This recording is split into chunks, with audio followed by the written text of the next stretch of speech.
ابن عباس فرماتے ہیں کہ مجھ سے سلیمان فارسی نے اپنے اسلام لانے کا واقعہ خود اپنی زبان سے اس طرح سے بیان کیا کہ میں ملک فارس میں سے کریاجی کا رہنے والا تھا۔ میرا باپ اپنے شہر کا چودھری تھا اور سب سے زیادہ مجھ کو محبوب رکھتا تھا۔ جس طرح کنواری لڑکیوں کی حفاظت کرتے ہیں اس طرح سے میری حفاظت کرتا تھا اور مجھ کو گھر سے باہر نہیں جانے دیتا تھا۔ ہم مذہباً مجوسی تھے۔ میرے باپ نے مجھے آتش کدہ کا محافظ و نگہبان بنا کر رکھا تھا کہ کسی وقت بھی آگ بجھنے نہ پائے۔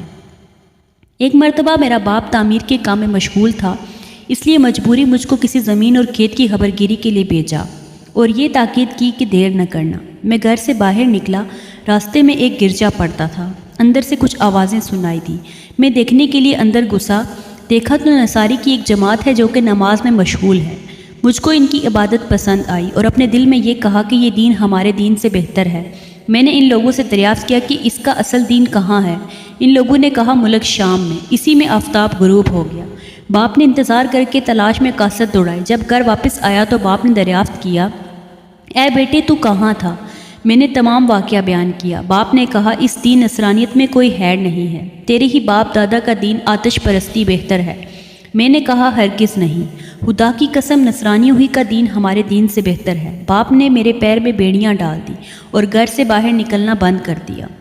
جیسے فرعون نے موسیٰ علیہ السلام سے کہا، اگر تو نے میرے سوا کسی کو معبود بنایا تو میں تجھ کو قیدیوں میں سے کر دوں گا، جیسا کہ عام اہل باطل کا طریقہ ہے۔ میں نے پوشیدہ طور پر نصاری سے کہہ بھیجا کہ جب تک قافلہ شام کو جائے مجھ کو اطلاع کرنا۔ چنانچہ انہوں نے مجھ کو ایک موقع پر اطلاع دی کہ نصاری کی تاجروں کا ایک قافلہ شام واپس جانے والا ہے۔ میں نے موقع پا کر بیڑیاں اپنے پیر سے نکال پھینکی اور گھر سے نکل کر ان کے ساتھ ہو لیا۔ شام پہنچ کر دریافت کیا کہ عیسائیوں کا سب سے بڑا عالم کون ہے؟ لوگوں نے کہا ایک پادری ہے۔ میں اس کے پاس پہنچا اور اسے اپنا تمام واقعہ بیان کیا اور کہا کہ میں آپ کی خدمت میں رہ کر آپ کا دین سیکھنا چاہتا ہوں۔ مجھ کو آپ کا دین مرغوب اور پسند ہے۔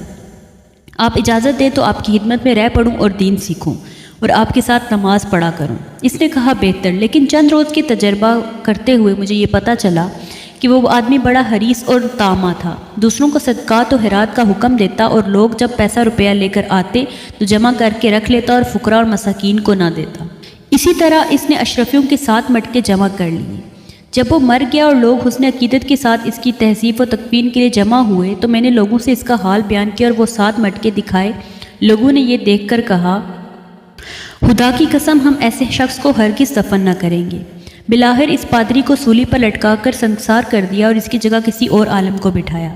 سلیمان فرماتے ہیں کہ میں اس سے زائد کسی عالم کو، اس سے بڑھ کر کسی عابد و زاہد، دنیا سے بے تعلق اور آخرت کا شائق و طلبگار نمازی، عبادت گزار کسی کو نہ دیکھا، اور جس قدر مجھ کو اس عالم سے محبت ہوئی اس سے بیشتر کبھی کسی سے محبت نہ ہوئی۔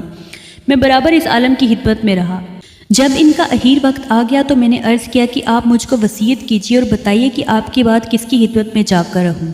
کہا کہ موصل میں ایک عالم ہے، تم اس کے پاس چلے جانا۔ چنانچہ میں ان کے پاس گیا اور ان کے بعد ان کی وصیت کے مطابق ایک عالم کے پاس جا کر رہا اور ان کی وفات کے بعد ان کی وصیت کے مطابق شہر اموریہ میں ایک عالم کے پاس رہا۔ جب ان کا بھی انتقال ہونے لگا تو میں نے کہا کہ میں فلاں عالم کے پاس رہا، اب آپ بتائیں کہ میں کہاں جاؤں۔ اس عالم نے کہا کہ میری نظر میں اس وقت کوئی ایسا عالم نہیں جو صحیح راستے پر ہو اور تم کو اس کا پتہ بتاؤں۔ البتہ ایک نبی کے ظہور کا وقت قریب آ گیا ہے جو کہ دین ابراہیمی پر ہوگا۔ عرب کی سرزمین پر اس کا ظہور ہوگا، ایک نخلستانی زمین کی طرف ہجرت کرے گا۔ اگر تم سے وہاں پہنچنا ممکن ہو تو ضرور پہنچنا۔ ان کی علامت یہ ہوگی کہ وہ صدقات کا مال نہ کھائیں گے، ہدیہ قبول کریں گے، دونوں شانوں کے قریب مہر نبوت ہوگی۔ جب تم ان کو دیکھو تو پہچان لو گے۔ اس اثنا میں میرے پاس جو کچھ گائے بکریاں تھیں جمع ہو گئی۔ اتفاق سے ایک قافلہ عرب کے جانے والا مجھ کو مل گیا۔ میں نے ان سے کہا کہ تم لوگ مجھ کو لے چلو، یہ گائے اور بکریاں سب کی سب تم کو دے دوں گا۔ ان لوگوں نے اس کو قبول کیا اور مجھ کو ساتھ لے لیا۔ جب وادی کرا میں پہنچے تو میرے ساتھ یہ بدسلوکی کی کہ غلام بنا کر ایک یہودی کے ہاتھ فروخت کر دیا۔ جب اس کے ساتھ آیا تو کھجور کے درخت دیکھ کر خیال ہوا کہ شاید یہی وہ سرزمین ہے، لیکن ابھی پوری طرح اطمینان نہیں ہوا تھا کہ بنی قریظہ کا ایک یہودی اس کے پاس آیا اور مجھ کو اس سے خرید کر مدینہ لے آیا۔ جب میں مدینہ پہنچا تو خدا کی قسم مدینہ کو دیکھتے ہی پہچان لیا اور یقین کیا کہ یہ وہی شہر ہے جو مجھ کو بتایا گیا تھا۔ صحیح بخاری میں خود حضرت سلیمان فارسی سے مروی ہے کہ میں اس طرح 10 مرتبہ سے زیادہ فرحت میں مدینہ میں اس یہودی کے پاس رہا اور بنی قریظہ کے اس کے درختوں کا کام کرتا رہا۔ اللہ تعالیٰ نے نبی کریم کو مکہ میں مبعوث فرمایا، مگر مجھے غلامی اور خدمت کی وجہ سے متعلق علم نہ ہوا۔ جب آپ صلی اللہ علیہ وسلم ہجرت فرما کر مدینہ تشریف لائے اور کعبہ میں بنی عمرو بن اوف کے یہاں آپ نے قیام فرمایا، میں اس وقت کھجور کے درخت پر چڑھا ہوا کام کر رہا تھا۔ میرا آقا درخت کے نیچے بیٹھا تھا کہ ایک یہودی آیا جو میرے آقا کا چچا زاد بھائی تھا، اور یہ کہنے لگا، خدا بنی قیلہ یعنی انصار کو ہلاک کر کے کعبہ میں ایک شخص کے ارد گرد جمع ہیں جو مکہ سے آیا، اور یہ کہتے ہیں کہ یہ شخص نبی اور پیغمبر ہے۔ سلیمان رضی اللہ تعالیٰ عنہ فرماتے ہیں، خدا کی قسم یہ سننا تھا کہ مجھ کو لرزہ اور کپکپی نے پکڑا، اور مجھ کو یہ غالب گمان ہو گیا کہ میں اپنے آقا پر اب گرا۔ وہ دونوں یہودی ان کی اس حالت اور کیفیت کو دیکھ کر ساتھ متعجب تھے، اور سلیمان کی زبان حال یہ شعر پڑھ رہی تھی، اے میرے دوستو، خدا کی قسم میں اب تم میں سے نہیں رہا، جبکہ مجھ کو دیار لیلا کا کوئی پہاڑ نظر آ گیا۔ بہرحال دل کو تھام کر درخت سے اترا اور آنے والے یہودی سے پوچھنے لگا، بتاؤ تو صحیح تم کیا بیان کرتے تھے، وہ خبردار مجھ کو بھی سناؤ۔ یہ دیکھ کر میرے آقا کو غصہ آ گیا اور زور سے تماچا مجھے رسید کیا اور کہا کہ تجھ کو اس سے کیا مطلب، تو اپنا کام کر۔ جب شام ہوئی اور کام سے فراغت ہوئی تو جو کچھ میرے پاس جمع تھا وہ ساتھ لیا اور آپ صلی اللہ علیہ وسلم کی خدمت میں حاضر ہوا۔ آپ صلی اللہ علیہ وسلم اس وقت رفقہ میں تشریف فرما تھے۔ میں نے عرض کیا کہ مجھ کو معلوم ہوا ہے کہ آپ صلی اللہ علیہ وسلم کے اور آپ کے رفقہ کے پاس کچھ نہیں ہے، آپ سب حضرات صاحب حاجت ہیں، اس لیے آپ کے لیے، آپ کے رفقہ کے لیے صدقہ پیش کرنا چاہتا ہوں۔ آپ صلی اللہ علیہ وسلم نے اپنی ذات مطہرہ کے لیے صدقہ قبول کرنے سے انکار کر دیا اور فرمایا کہ میں صدقہ نہیں کھاتا، اور صحابہ کو اجازت دی کہ تم لے لو۔ سلیمان کہتے ہیں، میں نے اپنے دل میں کہا، خدا کی قسم یہ 3 علامتوں میں سے ایک ہے۔ میں واپس کیا اور پھر جو کچھ جمع کرنا شروع کیا۔ جب آپ صلی اللہ علیہ وسلم مدینہ تشریف لائے تو میں حاضر خدمت ہوا اور عرض کی کہ میرا دل یہ چاہتا ہے کہ آپ کی خدمت میں کچھ پیش کروں، صدقہ تو آپ قبول نہیں فرماتے، یہ ہدیہ لے کر حاضر ہوا ہوں۔ آپ نے ہدیہ قبول فرما لیا اور خود بھی اس میں سے کھایا اور صحابہ کو بھی کھلایا۔ میں نے اپنے دل میں کہا، یہ دوسری علامت ہے۔ میں واپس گھر گیا اور 2-4 روز کے بعد پھر آپ صلی اللہ علیہ وسلم کی خدمت میں شامل ہوا۔ آپ اس وقت ایک جنازہ کے ہمراہ بقیع میں تشریف فرما تھے۔ صحابہ اکرام کی ایک جماعت آپ کے ہمراہ تھی، آپ درمیان میں تشریف فرما تھے۔ میں نے سلام کیا اور سامنے سے اٹھ کر پیچھے آ بیٹھا تاکہ مہر نبوت دیکھوں۔ آپ صلی اللہ علیہ وسلم سمجھ گئے، پشت مبارک سے چادر اٹھا دی۔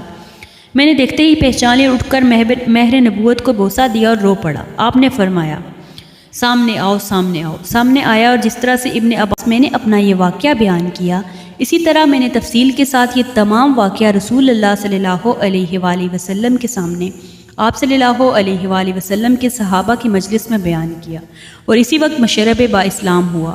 آپ صلی اللہ علیہ وآلہ وسلم بہت مسرور ہوئے، اس کے بعد اپنے آقا کی خدمت میں مشغول ہو گیا۔ اسی وجہ سے میں غزوہ بدر اور غزوہ احد میں شریک نہ ہو سکا۔ آپ صلی اللہ علیہ وآلہ وسلم نے ارشاد فرمایا، اے سلیمان، اپنے آقا سے قطعیت لے لو۔ سلیمان نے اپنے آقا سے کہا، آقا نے یہ جواب دیا کہ اگر تم 40 اوقیہ سونا ادا کرو اور 300 درخت کھجور کے لگا دو، جب وہ برابر ہو جائیں تو میں تم کو آزاد کر دوں گا۔ سلیمان رضی اللہ تعالیٰ عنہ نے آپ صلی اللہ علیہ وسلم کے ارشاد سے قبول کیا، اور آپ نے لوگوں کو ترغیب دی کہ سلیمان کی کھجوروں کے پودوں سے امداد کرو۔ چنانچہ کسی نے 30 پودوں سے، اور کسی نے 20 پودوں سے، اور کسی نے 15 اور کسی نے 10 پودوں سے امداد کی۔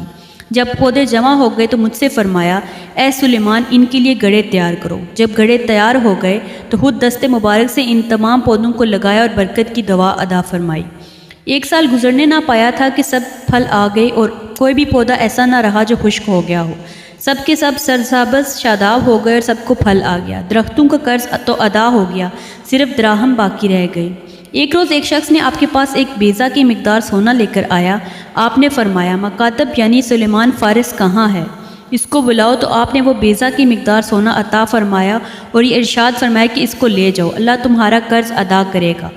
میں نے عرض کیا، یا رسول اللہ، یہ سونا بہت تھوڑا ہے، اس سے میرا قرض کہاں ادا ہوگا؟